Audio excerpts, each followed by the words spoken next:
to the championship we go.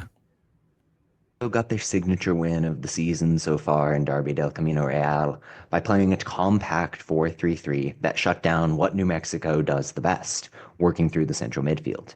Here you see all three El Paso CMs clamping down in a second ball situation, joined by forward Andy Cabrera in the process to make sure they're able to force a turnover. As soon as the turnover arises, Gabby Torres starts to carry forward from his ostensibly midfield role to help distract defenders, occupy the defense, and make sure that a secondary run from Cabrera can find the space it needs at the far post. Obviously, Cabrera got the hat trick in this match, but it was a result of team play from front to back.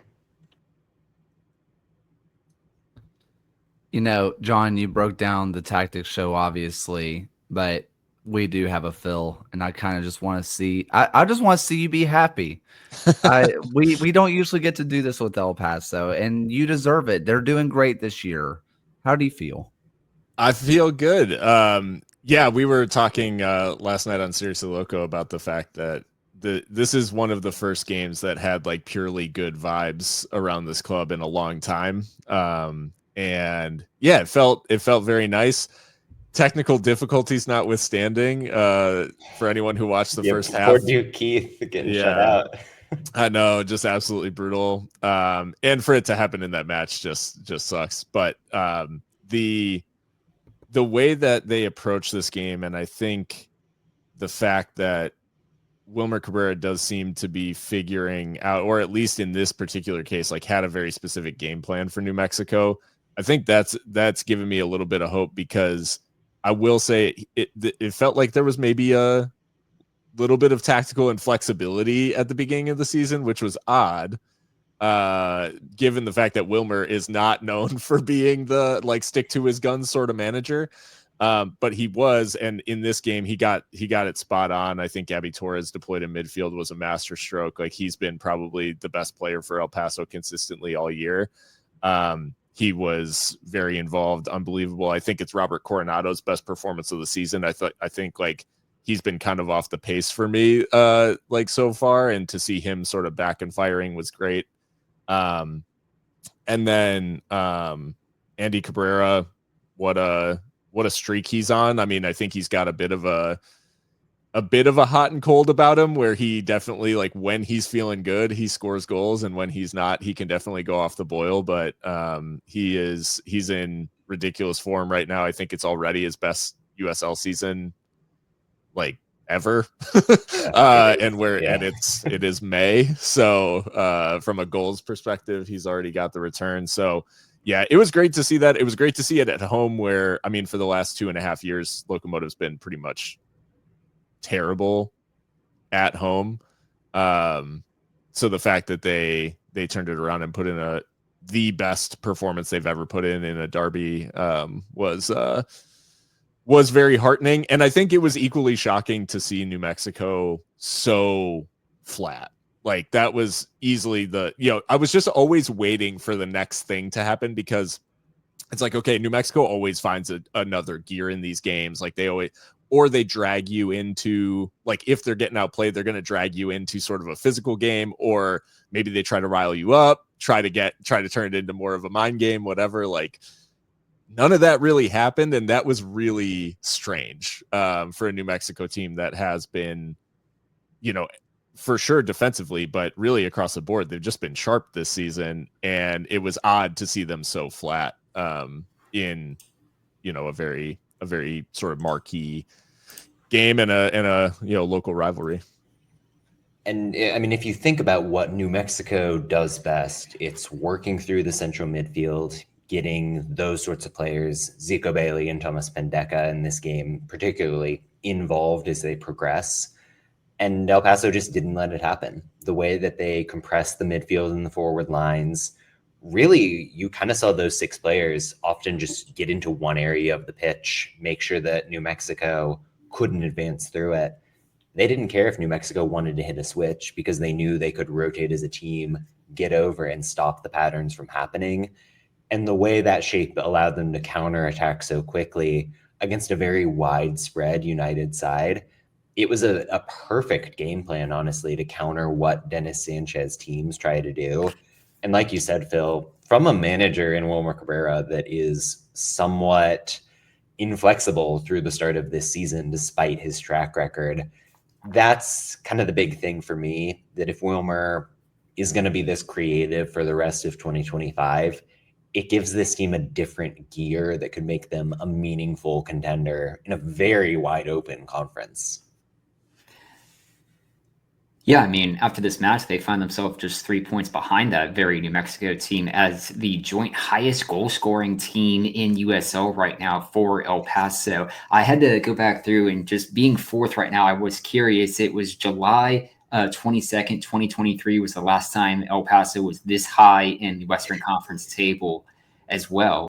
But it's just like, it's really wonderful for El Paso to get this result. It's their first shutout victory at home against New Mexico in the history of the series, I believe, and the first shutout they had against New Mexico at home since September 2020. So it really kind of shows, I think, the steps forward that Locomotive have made just over this short start to the season that you would hope on their front would continue onward.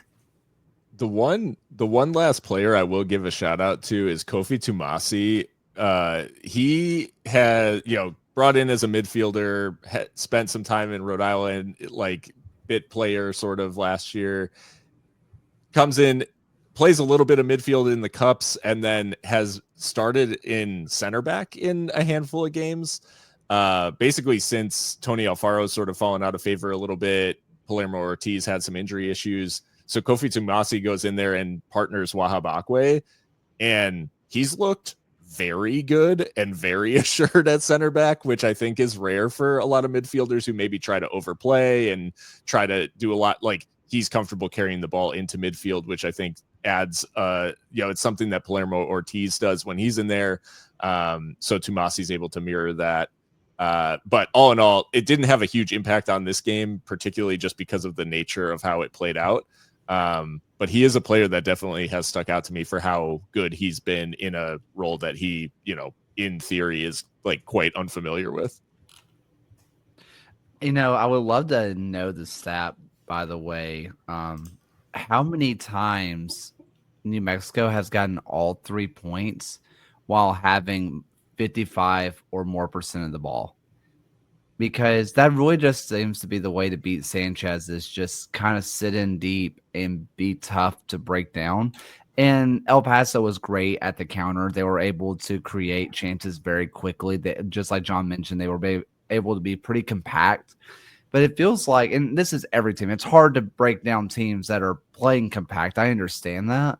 But it feels like that is a pretty, I say it's simple. It's easier said than done. But path forward to, if you want to beat a Sanchez team, let them have the ball, sit in deep, be tough to break down, beat them on the counter. It seems to be the way to do it. I think that's right, but I think New Mexico has got over the hurdle more often in comparison to what we saw from the Lights at the end of last season.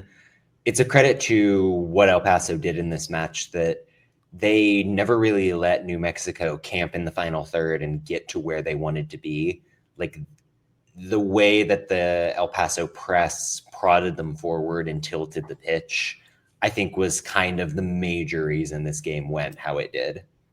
That's what, it's a little bit weird of a possession stat, because it almost feels like some of the reason New Mexico had more of the ball was simply because whenever Locomotive got the ball, it was like 30 yards from New Mexico's goal. So they immediately generated a shot out of that. Like, I think they have 21 shots on the night, which is, I'd be surprised if there's a team that's generated more shots against New Mexico this year, but it was simply because they were getting the ball so close to goal that when they did give the ball back to New Mexico, it was like, okay, fine. If you want to hang out and pass it around amongst the defenders, that's all good. And then we're going to engage, like, if we haven't already won the ball in the initial press, we're going to engage like at midfield. So yeah, it was a very weird possession stat, because it wasn't, it never really felt like New Mexico had a lot of meaningful possession. And Kaylor, you were curious. All of New Mexico wins this year in the league have come above at 55% or possession or more. And I went back through those final days from Las Vegas with Dennis Sanchez last year. The last time that a Dennis Sanchez led team won a match with under that 55% possession was on July 31st, as the Las Vegas Lights won 2-1 against New Mexico. Interesting. That is just not what I had pegged whatsoever. That's so fascinating. Okay. Well, any final thoughts on this one? Okay. Well, stop me if you have heard this one before, but Forster Ajago walks into a bar and he looks a little down, and the bartender says, "Why the long face?"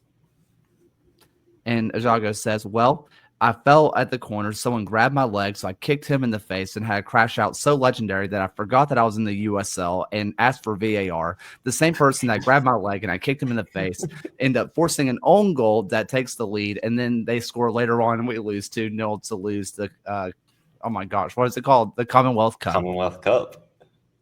No, I've never heard that one before. Can we? The unofficial name of this is the Kentucky Derby, right? Like the unofficial name of. I know we can't probably officially call it Kentucky Derby, and I think that's better. Kentucky Derby squared. I mean, El Blue Grassico is kind of my favorite of the bunch, but there's a lot of good options. But I mean, listen, at first, we again, big week for kicking people in the face, apparently. So I guess at first I was almost on his side when I saw that his leg got yanked. And then I saw the kick and I was like, whoa, okay, can't do that.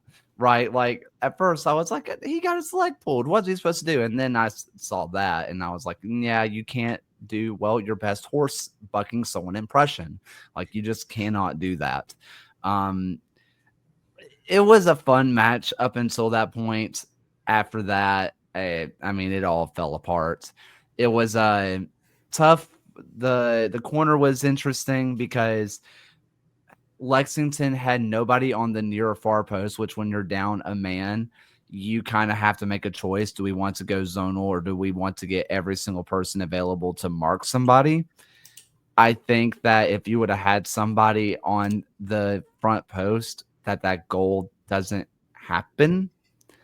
But I don't know. But even in the end, Philip Goodrum gets a goal, which maybe that's finally what unlocks him after what's been a pretty subpar start, where I thought maybe he was going to be completely usurped by Sam Gleadle, who can play striker, midfield, or anywhere on the pitch besides goalkeeper, basically. I mean, Gleadle starts this game and looks quite good. I love the way he and Jensen Wilson moved off one another. Maybe what Goodrum needed was just the kick in the butt to say, you're not starting, we're going to give somebody else a chance. Then he comes off the bench, then he does his thing. It's a good problem to have for Danny Cruz if you've got an informed Sam Gleadle who's been scoring in the Open and the Jägermeister Cups, and now Goodrum finds the form. Overall, though, like Louisville felt controlled in this game. Arturo Ordonez absolutely had Ajago in his back pocket until Ajago got sent off. Lexington is going to figure it out eventually. I think Ajago actually is going to be a key piece for them. Somebody who's immensely talented, was scoring in MLS. He and Corey Burke up top can be a good combo, but nobody does it against Lou City, and that didn't change last week. Yeah, it's interesting how Lexington had more of the ball, considering the possession conversation again. Like they have more of the ball in the first half, and yet Louisville outshoot them like 8-1. And that was all pre-red card. I think in general, the like you said, the control in the game is there for Louisville, and it just never felt that like there was that much threat from Lexington. The question was, could Lexington just like hang on? And obviously the red card makes that a lot more difficult. And then, the win for Lou City basically becomes a foregone conclusion at that point, down a man. But yeah, I don't think that this game was ever, unfortunately for Lexington, it was never really in jeopardy for a Lexington win. It was really just like, can we get out of here with a draw, maybe? Yeah, I mean, I know we always it feels like we dunk on Lexington a ton, but I do feel like we should kind of bring up that they haven't won in 60 days.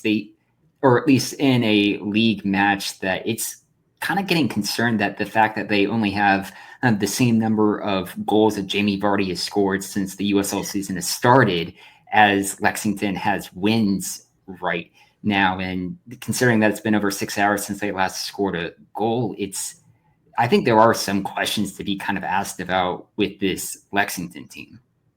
I'm going to ask the question. Sorry to cut you off, John, but are they moving and shaking too much? Because the start of the season, they had players. It felt like it was working, and some of the players it was working with, they've shipped them off to other teams on loan because they just keep bringing people in. But not really with the core pieces. Like 9 of the 11 guys that are in the mix for this team regularly, if you're thinking about what would probably be Terry Boss's first choice lineup, are guys that were there during the preseason. Some of it is just the way this team is built. And I mean, a lot of the loan players were never intended to be key contributors. Someone like Lucas Stauffer couldn't get into the team outside of the Open Cup. Ajago even was a player that Lexington was trying to get all winter long. So to finally have him come in was the intention. I think it's just a feeling out process for a team that is functionally an expansion team. Almost all of these players are brand new to Lexington and brand new to each other. We've seen how this can take time to come together. I'm trusting the process because when I watch them play, the system makes sense. The results aren't coming, but they're dominating possession and the tilt of the pitch. They're creating good chances. Once they get an early goal in a game, which will happen eventually, that feels like the thing they need to get a jump start and finally start earning points. Yeah, just kind of both teams so poor. Who in the front office at Lexington is to blame from John Fuller? I mean, I don't like to finger point at all because sometimes vibes are just bad, right? And I mean, there is, and this is not me saying it's his fault, but I mean, like Sam Stockley was doing like 3 jobs at once. He's the sporting director, the women's interim coach. He was the men's head coach for a while. Like he was doing every job, right? I don't know. I think sometimes vibes are just not good. And Lexington, for the women's side, felt like they were out of it for a while. And so it was just kind of a lost cause at a certain point. Every time they would start to get a little bit hot, they would have a player go on international duty. For the men's side, I mean, yeah, it's so early in the season that we very well may see a Rhode Island-esque run from them at the end of the season. See, they had the talent all along. We should have never been worried. Like you could easily see that out of this Lexington team. Yeah, and that's when I'm kind of planting my flag in. Much like Rhode Island, like they've got the ideas, they've got the players. Let's see it come together because I think it can. And John, to expand upon your point, twice this season they've scored the opening goal in the match, and only one of those they were able to convert to a win. Well, let's see. Let's go ahead, and I want to go to Orange County. I know we had Indy versus Detroit. I might hit some open floor on that one, but Orange County and Tulsa, where Orange County gets a big win. A team that John and I both, I think, said was the best team in the West coming into the season, at least top 2 team in the West, and they hadn't really shown that. But there's a fella named Liam McKinnon who turns out pretty decent at soccer, and he comes through big for Orange County. Yeah, and I mean, this team has been missing Ethan Zubak for a couple of weeks at this point, and you could feel the difference. There was a real sense that defenses didn't have to respect what this team was doing at the number 9 spot. McKinnon changed that dynamic instantly against an FC Tulsa side that we have lauded time and again for being very organized at the back. I thought his movement, the way that he and Liam McKinnon and Bryce Jamison were able to interchange with one another and stretch over that back line was key. For me, honestly, McKinnon was a standout, but the reorientation of the midfield was even more important. You saw Nico Benalcazar almost playing as like a number 10 at times in complement to Kyle Scott. Kevin Partida still being the anchor as the number 6. But the elevation of Benalcazar, who's played center back most of the time this season, using him in that high area, added some defensive heft. He's still a great passer and somebody who can take set pieces, so he's got the skill. But it just gave Orange County something that they needed against a very physical and direct Tulsa team. So suffice to say, I thought Danny Stone pretty much got every decision right in this match. Yeah, and don't let the 2-1 score line fool you. Like, this was a paddling. Orange County absolutely dominated this, and they should have been like over the hills and far away by the time Taylor Caliera scores the equalizer. Luckily, they got what they deserved out of this, and McKinnon obviously coming into something approaching the form that took him, to the Golden Boot last year in League One. Like, this is the sort of performance that can elevate OC, and I think there was probably a collective among like many Orange County fans, I would say, over the last couple of weeks. There's been that sort of collective like, oh, so this is how it's supposed to work, right? Like, because the start of the season, not that great. They've obviously come into their own. And yeah, I thought this was a very, very impressive win for Orange County against what is not a bad Tulsa side. Yeah, I mean, if you're looking at Orange County's next 4 games that they have on the horizon, North Carolina, New Mexico, Colorado Springs, and then a Jägermeister Cup match against the Monterey Bay team, who I think this Orange County side will do a lot better against this Monterey Bay team than they did in their first meeting in the league, which was a 3-0 victory for Monterey Bay. And, like, even on top of that, Orange County at home, like all 6 of their games at home have been over 2.5 goals scored. There's a really good Orange County team still in here that I think if they can pick up like at least 6 points over these next 4 games, I know 3 of them in the league, I think this will at least kickstart their kind of turnaround in form. And the talent's there. I mean, we said this early on that the talent is there for this team. Granted, John, this kind of comes back to what you wrote about and what ended up being talked about on this league as well a few weeks ago. There's just no bad teams in the league right now. None. It's exciting. It's super exciting. Where we're talking about this Tulsa team that preseason, I think we had as 10th, 9th or 10th down there, versus the preseason number 1 for us, or, for a few of us, I think number 3 overall. And we're talking about the 10 team being the favorite coming into this match. That's how close this thing has gotten in the USL Championship. And that's a great thing. Every single match is going to be competitive, and it's awesome. Even a team like Hartford briefly took a lead against Charleston over the weekend, and yeah, they collapsed, but I mean, they've got a decent roster. Jack Panayotu looks like a killer. That, I think we could agree, is the worst team in the championship, but they can play with anybody on a given weekend. Yeah. I mentioned the Scarlet goal already. That is, I just keep an eye on that tactical change or a tactical kind of thing that they're doing where everybody's just going to the line and going to the top of the 6. I've just now started seeing that really pop up, but something to definitely keep an eye on. Scarlett had no idea that ball was anywhere near him, by the way. It just hit off his chest and goes in. And it's always so funny just to see goals like that. Just players have no idea that they're about to score. Just run from it, hide from it. Narrative arrives all the same. Elvis Amo braced to draw Detroit City, his former club. It just like it's inevitable. There is no fighting it. And in a game in which he had 2 shots on target and scored with them both, even though Detroit City absolutely deserved all 3 points from that game. Just a crazy thing that the narrative will always win. There was a point in that match where Indy 11 as a team had 3 shots and 2 of them were Elvis Amo goals. Like, that was the level of Indy being awful in this match and yet still somehow doing it because the narrative always wins.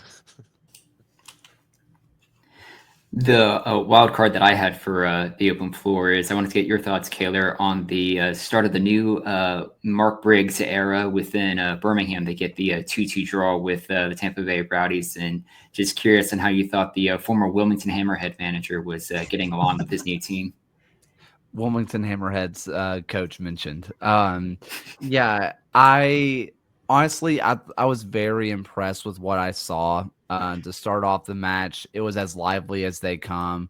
Kempisi, I can never say his name, but he started off really, really well. Really nice save on Trejo with a kick save, and then some lackluster finishing, but nice attacking stuff at the very beginning. People have been arguing in Legion Land amongst themselves on whether it was a penalty or not. I think that it's so close that I don't care. Like, you can convince me either way, and if it's that close in a league without VAR, take note, Forster, that, I don't really care that much. I think that Briggs' only mistake was going to a 5-back and sitting defensive against a team that still has a ton of talent in Tampa Bay. I think going to the 5-4-1 to end the match was a poor decision when Tampa Bay didn't look like creating too much when in the normal 4-back. I don't really understand the idea other than he wanted to maybe see Stephen Turnbull on the pitch, but I don't know. Felt like the wrong decision. Overall, it was a nice step forward. Tabor Teka Preston got back to just being a crosser like we saw him be with Las Vegas a few years ago, and he looked really good doing it. If that's going to be his role, as opposed to being really fast forward that will miss about 90% of his shots, I will much happily take super sub that's going to create chances out wide. Yeah, great player, and I think Briggs can get the most out of him. Almost in the mold of like Douglas Martinez in Sacramento, kind of comes to mind. Yeah. Let's see. I had one other that I'm just not really remembering off the top of my head, so I guess it didn't matter that much. Didn't really talk about it. Las Vegas got a win over Loudoun. So that was just kind of nice to see out of Las Vegas, getting a win over a really good team. First time this year that we've seen Loudoun really come out flat. Obviously, they had the loss to Louisville, but there were, nice moments in there, and there were things that you could take away from it that you liked. But this is the first time they really seemed poor on the day. So that's something to kind of keep an eye on.